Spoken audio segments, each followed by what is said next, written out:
নমস্কার। যুক্তি তর্ক সঙ্গে অর্কই আপনাদের স্বাগত। আপনাদের সঙ্গে আমি অর্কপ্রভ সরকার। বাংলাতে একটা কথা প্রায় শোনা যায়, মমতা বন্দ্যোপাধ্যায়ের বিকল্প মুখ কে? শোনা যায়।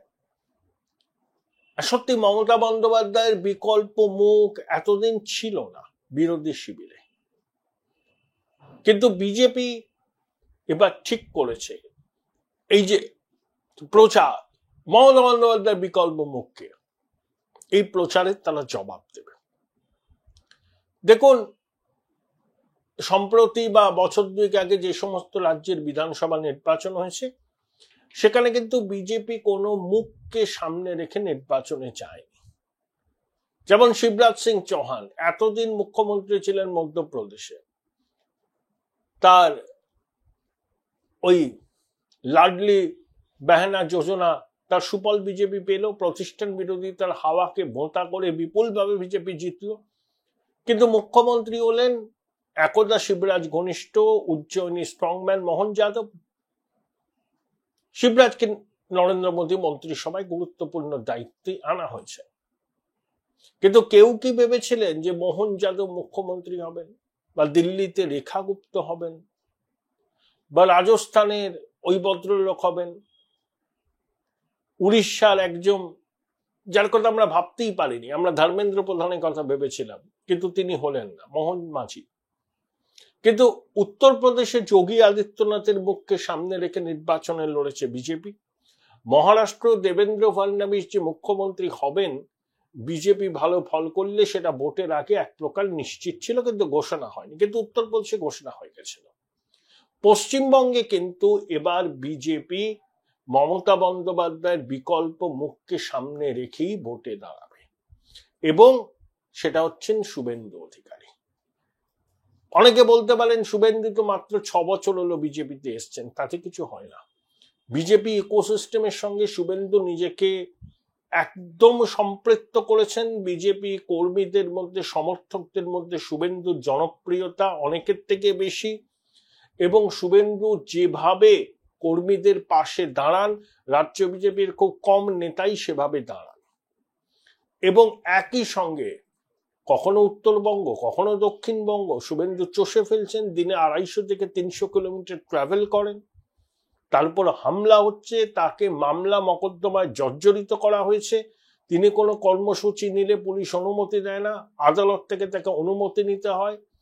এবং শুভেন্দু যেরকম বিনা যুদ্ধে নাহি দিব সূচগ্র মেদিনী তৃণমূলকে, এই ফর্মুলাটাকে সামনে রেখে রাজনীতি করছেন, এবং চোখে চোখ রেখে তৃণমূলকে চ্যালেঞ্জ জানাচ্ছেন, মমতা বন্দ্যোপাধ্যায়কে চ্যালেঞ্জ জানাচ্ছেন। একজন বিরোধী নেতার এটাই ভূমিকা হওয়া উচিত। কিছুদিন আগে নেতাজি ইন্ডোর স্টেডিয়ামে অমিত শাহ এসেছিলেন। যখন অমিত শাহ বললেন শুভেন্দু বিধানসভায় যখন দাঁড়ান মুখ্যমন্ত্রীর পায়ের নিচের মাটি সরে যায়, তখন নেতাজি ইন্ডোর স্টেডিয়ামে বিজেপির কর্মী কার্যকর্তাদের যে প্রবল হর্ষধ্বনি, তার থেকে এটা প্রমাণিত হয় যে শুভেন্দুর গ্রহণযোগ্যতা গেরুয়া শিবিরের অন্দরে যথেষ্ট। অন্যরা কেউ ঈর্ষান্বিত হতে পারেন, সেটা তাদের ব্যাপার, কিন্তু দিল্লির কেন্দ্রীয় নেতৃত্ব এইটুকু জানেন যে শুভেন্দু বাবুর আন্তরিকতায় কোনো ঘাটতি নেই। তার কি দোষ ত্রুটি নেই? অবশ্যই আছে, কিন্তু সেগুলোর থেকেও বড় কথা হচ্ছে তার আদি অকৃত্রিম তৃণমূল বিরোধিতা। তিনি দেখেছেন যে মমতা বন্দ্যোপাধ্যায় কিভাবে সিপিএম বিরোধিতা করতেন, ইঞ্চিতে ইঞ্চিতে সিপিএম বিরোধিতা করতেন, তার সুফল তিনি পেয়েছিলেন। তাই বিরোধী রাজনীতি করতে গেলে মমতা বন্দ্যোপাধ্যায়ের মডেলটাকেই নিতে হবে। যখন মমতা বন্দ্যোপাধ্যায় সিপিএম বিরোধী আন্দোলন করেছেন এবং শুভেন্দু যখন তৃণমূলে ছিলেন, তিনি দেখেছেন কিভাবে মমতা আন্দোলন করেছেন। শুভেন্দু কিন্তু ঠিক সেই ফর্মুলাটাই এখানে অ্যাপ্লাই করছেন। তৃণমূলের সঙ্গে কোনো কম্প্রোমাইজ নয়, এবং রাজ্য প্রশাসনের অন্দরেও শুভেন্দুর প্রভাব আছে। সেই জন্য শুভেন্দু সরকারি সিদ্ধান্ত অনেক ক্ষেত্রে আগে ভাগে জেনে যায় এবং সেটা জানিয়ে দেন, তাতে সরকার বিড়ম্বনায় পড়ে। এটা তো বিরোধী দলনেতার কাজ।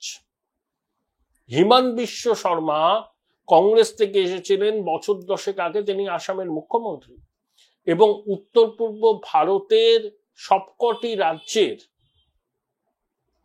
কার্যত তার মাধ্যমেই বিজেপির কেন্দ্রীয় নেতৃত্ব বিষয়গুলো দেখে। ধরুন এক্সাম্পল, ত্রিপুরার মুখ্যমন্ত্রী কোনো কারণে কেন্দ্রীয় নেতৃত্বের সঙ্গে কথা বলতে চান, সবার আগে তিনি হিমন্ত বিশ্ব শর্মার সঙ্গে কথা বলেন, হিমন্ত বিশ্ব শর্মা তারপরে সেটাকে দিল্লিতে জানান, প্রয়োজন মনে করলে কেন্দ্রীয় সরকারের শীর্ষ নেতৃত্ব ত্রিপুরার মুখ্যমন্ত্রীর সাথে কথা বলে, না হলে পুরো বিষয়টাই হিমন্ত বিশ্ব শর্মা দেখেন। তা তিনি তো ওই সকল টানকোট তাতে কিচ্ছু এসে যায় না, তিনি বিজেপি ইকোসিস্টেমের মধ্যে মিশে গেছেন। বহু লোক কংগ্রেস থেকে বা অন্য দল থেকে এসে 2024 লোকসভা নির্বাচনে বিজেপির টিকিট পেয়েছে, জিতেছে, অনেকে রাজ্যসভার সদস্য হয়েছেন। তা রাজনীতি তো ওরকম ভাবে কনস্ট্যান্ট কিছু নয়, একদম পাকাপাকি ভাবে কিছু হয় না। শুভেন্দু অধিকারী তৃণমূল ছেড়েছিলেন 2020 ডিসেম্বরে, কিন্তু সব ছেড়ে তিনি বিজেপিতে এসেছিলেন। নন্দীগ্রামে 1956 বারে মুখ্যমন্ত্রীকে হারিয়েছিলেন, বিরোধী দলনেতা হয়েছেন। এর আগেও তো সূর্যবাবু ছিলেন, মান্নান সাহেব ছিলেন, তারা কিন্তু প্রত্যাশা পূরণ করতে পারেনি বিরোধী দলনেতা হিসাবে। মানুষের যে প্রত্যাশা তাকে পূরণ করতে পারেননি। সূর্যবাবু দীর্ঘদিন মন্ত্রী ছিলেন, ক্ষমতা হারানোর পর তার বিহ্বলতা কাটেনি। আর প্রথমবার বামফ্রন্টের পক্ষে মমতার বিরোধিতা করা বিধানসভায় সম্ভব ছিল না। লোকে বলতো 34 বছর ক্ষমতায় থেকে তোমরা সবে ক্ষমতাচ্যুত হয়েছ, এখন তোমরা কোনো কথা বলার জায়গাতে নেই। মান্নান সাহেব চেষ্টা করেছিলেন, কিন্তু কংগ্রেস থেকে সমর্থন করেনি। এবং শুভেন্দু অধিকারী বিরোধী দলনেতা, সেখানে বাম কংগ্রেস কেউ নেই, টিম টিম করে আইএসএফ আছে, তাই সংঘাতটা সরাসরি তৃণমূল বনাম বিজেপি। এবং শুভেন্দু কিন্তু ওই যে বললাম 1 ইঞ্চি জমি ছাড়ছেন না। 5ই অগস্ট কুচবিহার, 6ই অগস্ট বারাসাতে পদযাত্রা, রাউন্ড দ্য ক্লক। এবং এতে বিজেপির কর্মী সমর্থকরা তো উজ্জীবিত হচ্ছে, শুভেন্দুর সবাই ভিড় হচ্ছে। কুচবিহারে যে ঘটনাটা ঘটলো, এটা পরিকল্পিত ঘটনা। শুভেন্দু বড়সড় বিপদের মুখে পড়তে পারতেন যদি না তিনি যে গাড়িতে যাচ্ছিলেন সেই গাড়িটা বুলেট প্রুফ না হতো। কারা ইট ছুঁড়েছে, পাথর ছুঁড়েছে, ডান্ডা নিয়ে তেড়ে গেছে, সেই ছবি তো আছে। তবে কুচবিহারের পুলিশ, স্থানীয় থানার যিনি দায়িত্বে আছেন, এক ভদ্রমহিলা, তিনি কিন্তু তৃণমূলের পার্টি অফিসের ভিতর থেকে গিয়ে 5 জনকে ধরেছেন এবং জামিন অযোগ্য ধারায় মামলা দিয়েছেন। পুলিশের এই ভূমিকাটাও কিন্তু খুব তাৎপর্যপূর্ণ, যে শাসক দলের পার্টি অফিসের ভিতরে পুলিশ যাচ্ছে, 5 জনকে গ্রেপ্তার করছে, তাদের বিরুদ্ধে জামিন অযোগ্য ধারায় মামলা দিচ্ছে, এবং একজন মহিলা আধিকারিক। এটা কিন্তু আমরা শুনিনি বিগত দিনে। পুলিশ শাসক দলকে বাঁচিয়ে চলে, লোক দেখানো গ্রেপ্তার করে, কিন্তু সঙ্গে সঙ্গে তারা জামিন পেয়ে যায়। এবারে এমন ভাবে কেস দেওয়া হয়েছে যে জামিন অযোগ্য ধারা। তাহলে কি পুলিশের একটা অংশ আস্তে আস্তে ঘুরছে, একটা নিরপেক্ষ অবস্থান নিতে চাইছে? আমরা পুলিশের কাছে দলদাস পুলিশ চাই না, আমরা চাই পুলিশ কোনো দলের কথা না শুনে যেটা আইন, সেই আইন মেনে কাজ করো। কিন্তু পশ্চিমবঙ্গের পুলিশ দুর্ভাগ্য অধিকাংশ ক্ষেত্রে সেই দায়িত্বটা পালন করে না। পুলিশ আধিকারিকদের তৃণমূল নেতার জন্মদিনে কেক কাটতে দেখা যায়, পুলিশ আধিকারিকের পরিবারের মাতৃশক্তিকে বীরভূমের বাঘ অশ্রাব্য কুশ্রাব্য কথা বলেন, তার প্রমোশন হয়, কোর কমিটির কনভেনার হয়, তার বিরুদ্ধে কোনো ব্যবস্থা নেওয়া হয় না। এরকম বহু বহু ঘটনা দেখেছি, আমি দীর্ঘ করব না প্রতিবেদন। কিন্তু কুচবিহারে 5ই অগস্টের পর যেভাবে একজন আধিকারিক, তিনি মাতৃশক্তি পুলিশের, পার্টি অফিসের মধ্যে ঢুকে 5 জনকে অ্যারেস্ট করে জামিন অযোগ্য ধারায় মামলা দিয়েছেন, এরকম কিন্তু আমরা শুনিনি।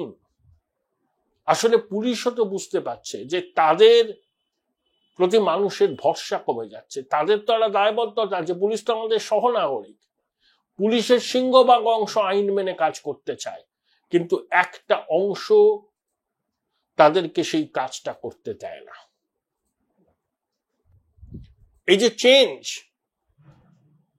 অনেকের চোখে এড়িয়ে গেছে, কিন্তু এটা আমি মনে করি খুব পজিটিভ চেঞ্জ।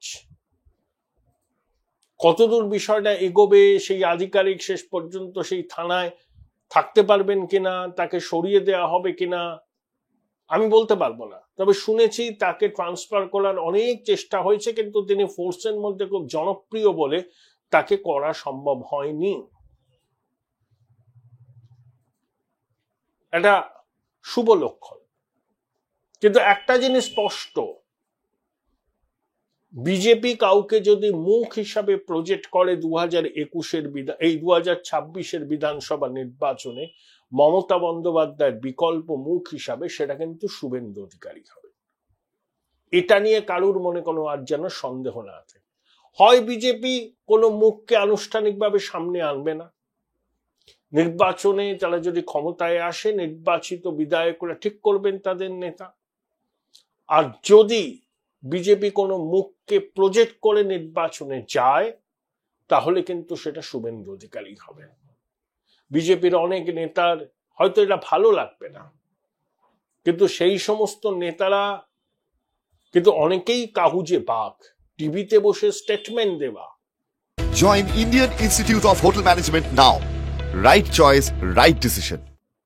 সমাজ মাধ্যমে লেখা আর বাস্তবের মাটিতে দাঁড়িয়ে তৃণমূলের মোকাবিলা করার মধ্যে আসমান জমিন ফারাক আছে।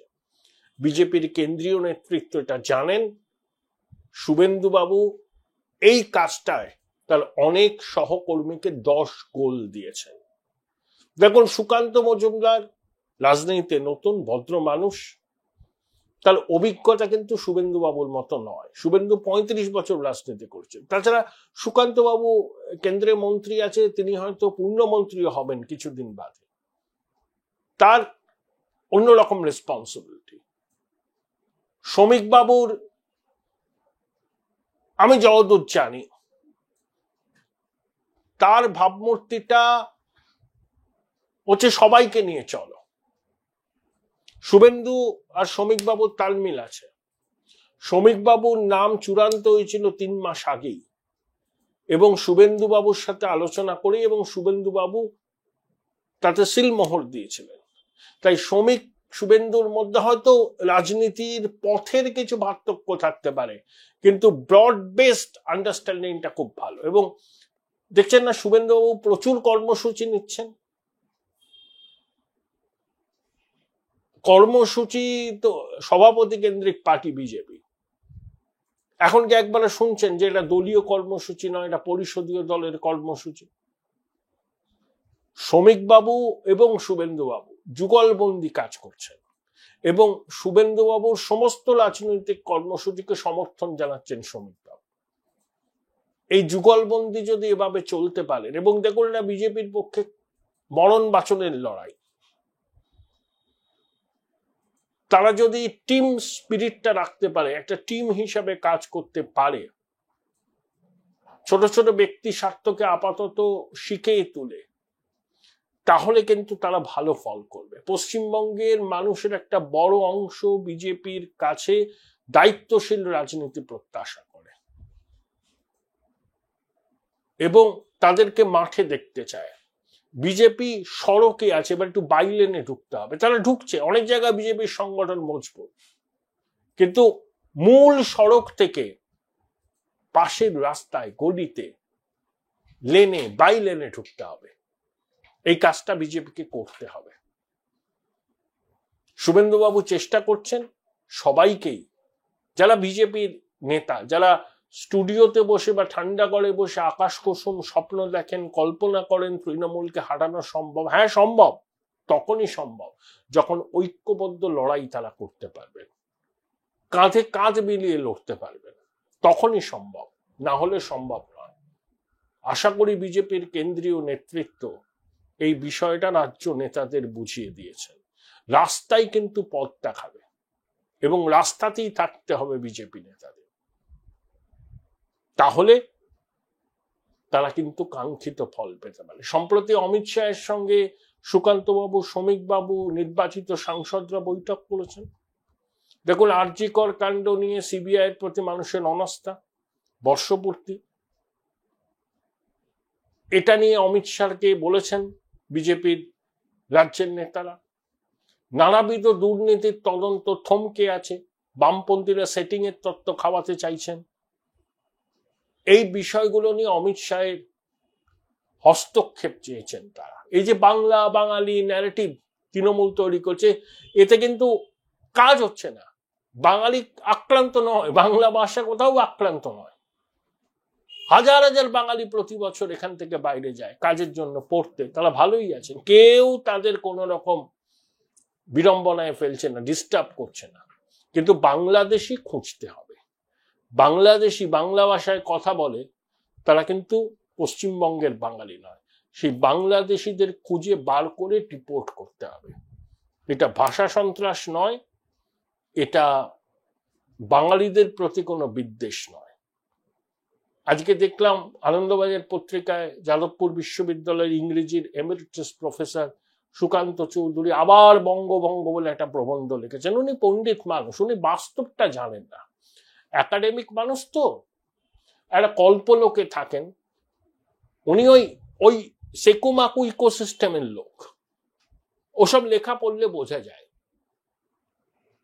ডেমোগ্রাফিক চেঞ্জ হয়েছে কিরকম পশ্চিমবঙ্গের বিভিন্ন জায়গায়, বিভিন্ন বিধানসভায়, সেটা জানেন না সুকান্ত বাবুদের মতো এই তাত্ত্বিক মানুষগুলো।